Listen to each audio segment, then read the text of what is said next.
Hey, welcome back. So we've been talking a lot about bonding, and I introduced the idea previously of something called an intramolecular force, which is just a fancy way of saying a bond. An intramolecular force is a force inside of a molecule. So what's actually holding that molecule together? We looked at two major kinds of intramolecular forces, both ionic and metallic substances. So we looked at ionic things and saw the crystal lattice that formed, talked about why they have high boiling points and high melting points, and why are they able to do some of the things that they do. And then we took a look at metallic bonding and understood that orbital overlap was able to create a lot of the properties that we end up seeing in metals as well. But in talking about those two things, we left out one major kind of intramolecular force, and that's what's called a covalent bond. Covalent bonds tend to be quite different. Although some covalent substances can form a lattice, quite a few don't. And because they don't do that, they end up having very different properties and actually are governed by a different group of forces that we call intermolecular forces. But to understand how those work, what we need to do is understand what a covalent bond actually is and what is this other type of intramolecular force. So let's take a look under the camera and let's talk about what it means to be covalent. When you were in grade 10, you spent a lot of time learning how to name compounds and recognize the difference, but it's important that we actually understand what is the difference between something that's covalent and something that's ionic and something that's metallic. Well, something that is covalent, hopefully you know, is made out of two or more non-metals bonded together.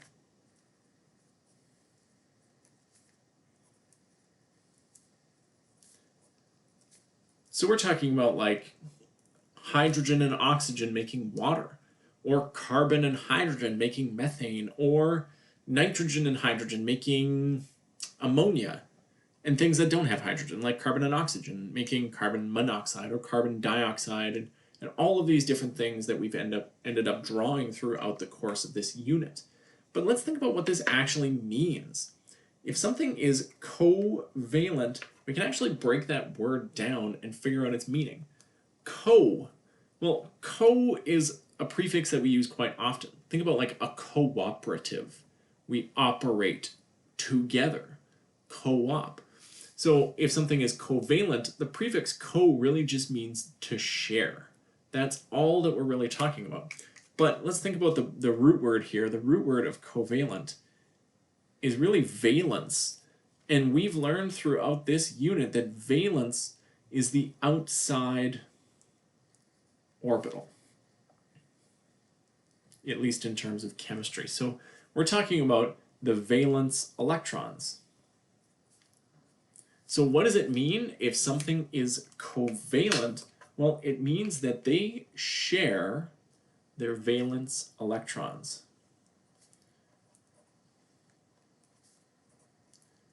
And this ultimately leads to incredibly different structures and compounds and forces and properties than we've seen elsewhere.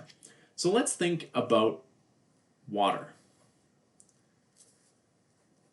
Let's think about our Lewis structure for water. You have oxygen bonded to hydrogen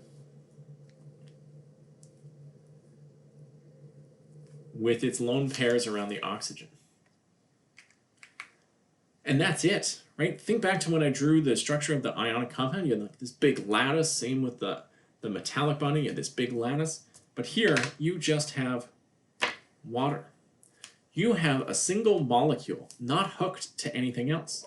So when we are thinking about like a whole bunch of water, really, we're just looking at a whole bunch of different molecules that are independent of each other. Right? They can move freely past one another. That's why water's a liquid at room temperature, and a lot of things are gases at room temperature if they're covalent. This idea of having these individual molecules that are not really like bound to each other ultimately leads to the things that we see inside of a covalent compound. So then you should maybe be wondering, like, what are some of the covalent compounds that I know? Well, a lot of them you may not think about because they're so common. Nitrogen gas, which you're breathing in constantly, oxygen gas, which you're breathing in constantly, carbon dioxide that you breathe out, water, oils. All of these things are covalent compounds, and what really tends to be a major difference for a lot of covalent compounds is the state, which should make sense now, right? You have individual molecules that are able to move past each other. So at room temperature and pressure, they tend to be gases, and if they're held together a little bit stronger, liquids. So then why is water a liquid while something like carbon dioxide is a gas? And that's something that we need to look at next. What differentiates all of these different properties that we end up seeing in a covalent substance? What ends up making the biggest difference is what is called an intermolecular force. So we've seen intramolecular forces, but what does it mean to have an intermolecular force? Well, again, let's think about prefix, suffix, root word. An intermolecular force, well, we saw intra means inside, but inter means between. So when I say an intermolecular force, what I'm really saying is a force between different molecules. That's what an intermolecular force is. So now let's think back to our water. Water's a liquid, which a liquid means that you have molecules that are packed pretty tightly together and they're still able to slide past each other and move around. So why is it that water is actually like stuck together more tightly than something like carbon dioxide that's a gas? What is it that holds these things together? Well, it's an intermolecular force. There is actually a force that exists right here, kind of like two little magnets attracting each other, making these water molecules stick together just enough to hold them into a liquid. And that's what we're talking about when we talk about an intermolecular force. An intermolecular force is a force that holds different molecules together. So what are the different intermolecular forces? Well, there are lots, and we're not going to cover every single one. We're going to talk about a few and give some examples. So the first one I wanted to talk about is something that's called an ion dipole force. Now, just so you know, let's think about, again, what do these words actually mean? Ion means atom with a charge.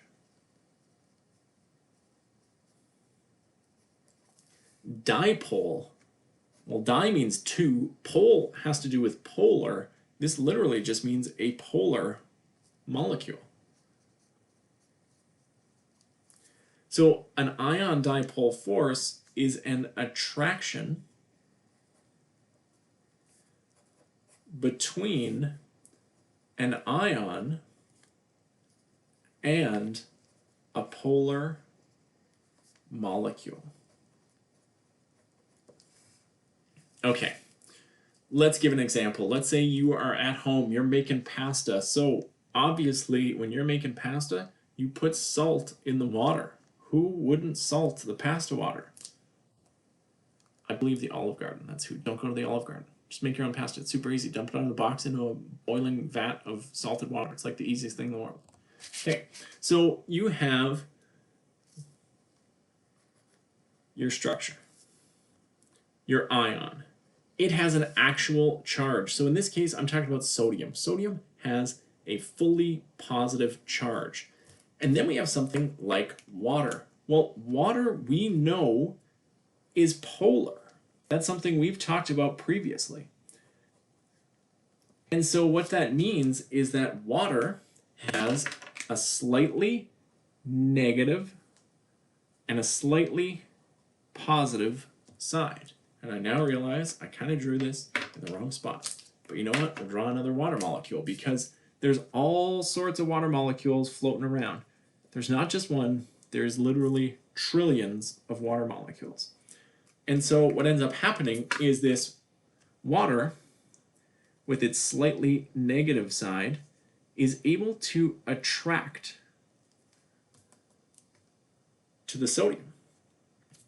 And then you also have another sodium somewhere else. And you are able to have an attraction between that sodium and the oxygen. But when you use salt, you also add in chlorine, and chlorine is negative, right? Sodium chloride. And so what you end up getting is the hydrogens are slightly attracted to the chlorine. And this ends up giving you the properties that you see when you mix an ionic substance with a polar substance. Mixing an ionic substance with a polar substance actually creates a stronger group of forces sticking together. So when you dissolve salt in water, you actually increase a lot of things about that water. And a great example is think about the Dead Sea.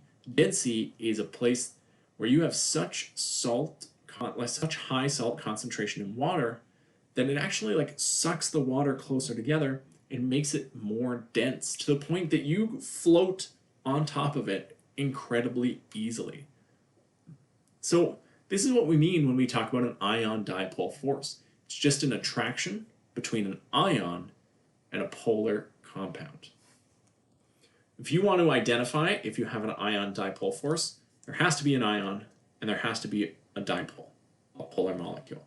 If you don't have both of those things, then you cannot have an ion dipole force. So let's think about another type of force that you could end up having. Well, another type of force is having what's called a dipole-dipole.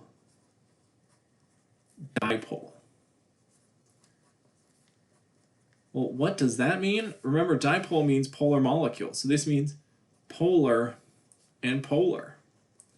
Essentially, if you have two polar substances, or even just one polar substance and multiple of them, they're going to be attracted to each other. So this is an attraction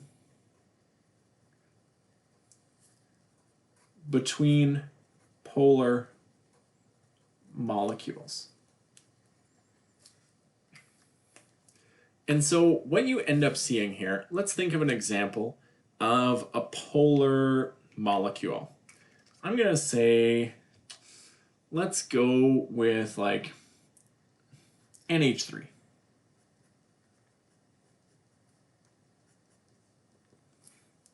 In NH3, you end up getting a really slight negative on the nitrogen, really slight positives on the hydrogens.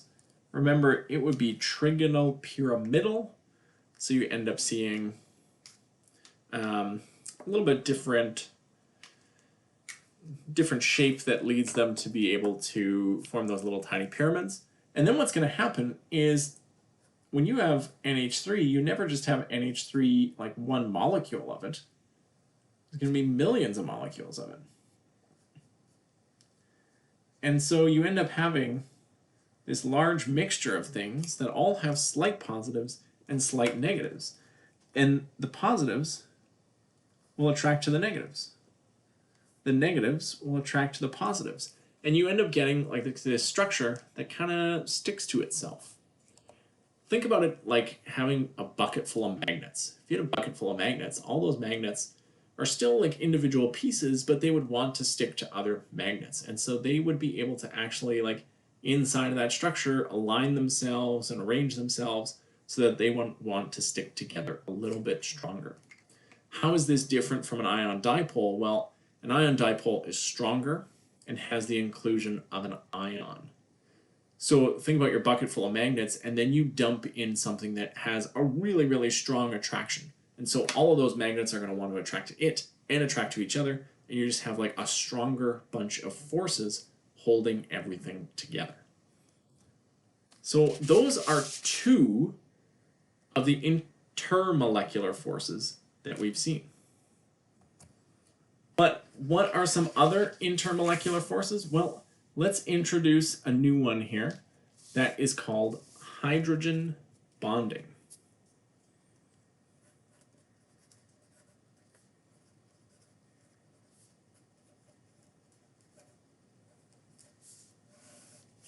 Okay, what is hydrogen bonding? Well, hydrogen bonding is kind of like dipole-dipole,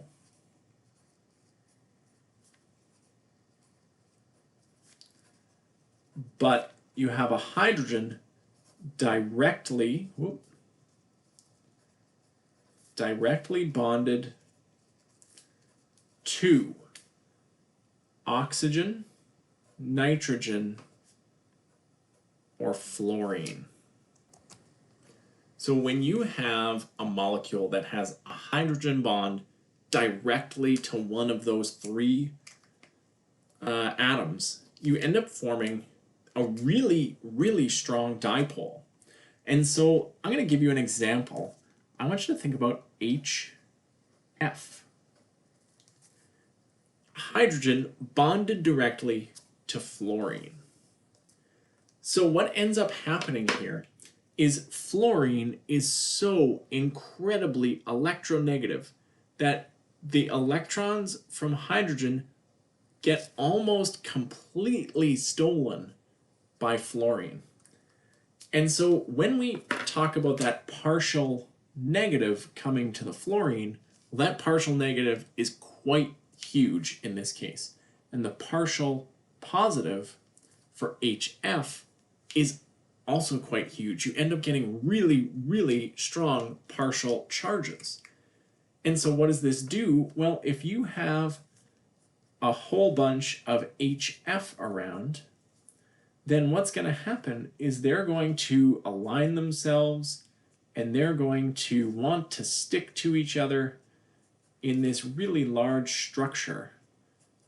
And you end up getting a whole bunch of attraction. So hydrogens attracting to fluorines all throughout this lattice structure. This ends up being a really strong intermolecular force. Hydrogen bonding holds things together really quite tightly. So think back to when we talked about acids and bases, and if you remember your strong acids, let's think about what those actually are. You have hydrochloric acid, you have hydrobromic acid, you have hydroiodic acid. Those are the strong acids. But if you notice, those are all out of the same column on the periodic table, right? They're all halogens combined with hydrogen. What's missing though is HF. HF is not a strong acid. So why is it not a strong acid? Well, a strong acid needs to be able to dissociate completely. HF is not able to do that because the H's are held on so strongly by all the F's, which means HF is not a strong acid, and it all has to do with hydrogen bonding. I do want to point out here, if you have something like COH, this does not have hydrogen bonding because the hydrogen is not connected directly to the oxygen. To have hydrogen bonding, it must be connected directly. This brings me to the last force that I wanted to discuss, and that is what's called a London force, sometimes called a dispersion force. The interesting thing here is if you notice, all of the other forces that we've talked about have been for ionic or polar substances, but a London force is the only force that exists in non-polar compounds.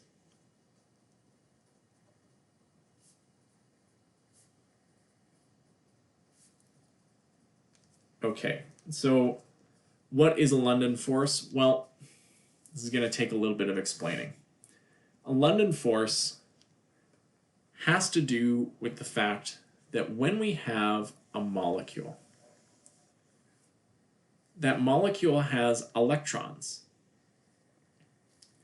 And those electrons kind of move around all over the place somewhat randomly. And just by chance, those electrons will at times all end up clumping together on one side of the molecule. This ends up giving a partial negative on one side, and it also means that the side that's lacking electrons has a partial positive. This is what we call an induced,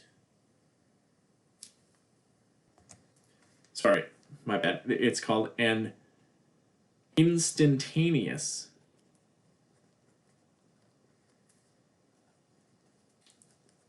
dipole. Did I spell that right? Close enough. Whatever, you know what I mean. Okay. What ends up happening is those electrons just randomly move all on one side of the molecule, leaving the other side slightly positive. And for a moment in time, a dipole has formed. Now remember, molecules are never by themselves. They're always around other molecules. And so next to it, you would have another molecule. And all of a sudden, it is going to feel the force being exerted on it. It's like if you had a piece of metal that was next to another piece of metal, and all of a sudden this one becomes magnetic, well, this one is going to feel some force acting on it. So what's going to happen is these negative electrons are actually going to push electrons away in the molecule next to it. This creates a partial positive and a partial negative and creates what we call an induced dipole. Basically, it was forced to become polar. And now you have an attraction. And those two molecules will attract to each other for an instant in time. And then what ends up happening is the electrons all move back. When the electrons move back, the dipole goes away. The dipole goes away in our other molecule. And that attraction is gone. But somewhere else in the structure, that attraction could happen. So London forces are largely based on the size of the molecule. The greater the size of the molecule, the more often this is going to happen. So if you have really, really large molecules, you end up seeing really, really strong London forces. And it's ultimately governed by the surface area of those molecules. So this means if you have lots and lots of surface area, you can have lots and lots of force. But if you have just a small amount of surface area, you have just a small amount of force. If you've ever seen the example where people will stack two phone books together page by page, it gets to the point where you cannot actually pull them apart from each other. And this is all because of London forces. There's so much attraction between each of those individual sheets that you actually can't overcome that force just with the force of pulling. And so London forces are the only forces that exist between all molecules, whether they're polar or non-polar. But our other examples that we saw today only exist in polar molecules.